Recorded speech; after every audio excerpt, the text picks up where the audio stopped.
હાલો હા રામભાઈ, એલા તું મને 2 દી પહેલા ભાડું દેવાનો હતો, હજી તે ફોન ન ઉપાડ્યો ને ભાડું ન દીધું 2 દી થી મારું. અરે રામભાઈ, મારું રિચાર્જ પૂરું થઈ ગયું હતું, પાછો સ્વિચ ઓફ થઈ ગયો તો મારો ડેટા કેબલ હે ને તૂટી ગયો હતો, એટલે મોબાઈલ બંધ હતો. તો અત્યારે તો ચાલુ હે, તોય ફોન તો તે મને ન કર્યો. અરે અત્યારમાં મને મિસ કોલ ન બતાવતા મારી ડિસ્પ્લે ઉડી ગઈ ને, તો જેના હોય એના ઉપાડ લઉં.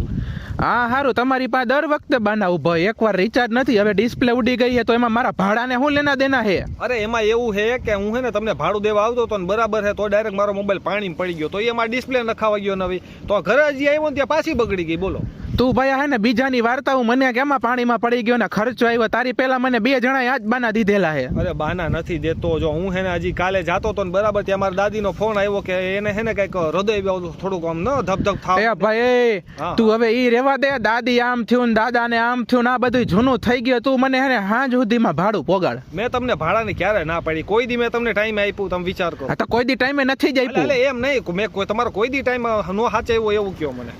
તું એમ ગણ કે તે કેદી મને ટાઈમે ભાડું દીધું, તને 10 ફોન કરું ને ત્યારે તો તું ભાડું દેવા આવસ મને. એટલે ઈ તો આપડા બેનો હું પ્રેમ સંબંધ કહેવાય. ભાઈ મારે આવા પ્રેમ સંબંધ નથી રાખવા, કઈ મફતમાં નથી રહેવા દીધું ઘર તને મેં. હું તમને હે ને આવતા મહિને આપી દઉં, આ મહિને થોડોક હે ને બહુ ખેંચમાં હું. ખેંચ એટલે કેટલી ખેંચ કાકા? ભાઈ મારે અહીંયા મહિને હપ્તો આવીને ઉભો રહે હો. એટલે હું તમને હે ને ઓલા મહિનાની 10 તારીખમાં લગી ફાઇનલ આપી દઉં, બરાબર? 2 મહિનાનું ભાડું હારે દેવું જોઈએ તો. હારે દઈ દે, વાંધો નહીં. હા વાંધો નહીં, જો 10 તારીખે સીધો હું ઘરે ભાડું લેવા આવીશ. બાનું કાઢ્યું ને તો હું તને ઘરમાં જ કાઢી મૂકી. ઘરે ન આવતા મને ફોન કરીને આવજો. કેમ ભાઈ? એટલે હું નોકરીએ જાઉં છું ને, તો કદાચ હોય ન હોય. હું સવારમાં 7 વાગ્યામાં આવીશ, મને ખબર હે તારી નોકરીનો ટાઈમ 9 વાગ્યાનો હે, બરોબર હે? હા ભલે વાંધો નહીં, ફોન કરજો ને. હા રાખું હાલ. હા.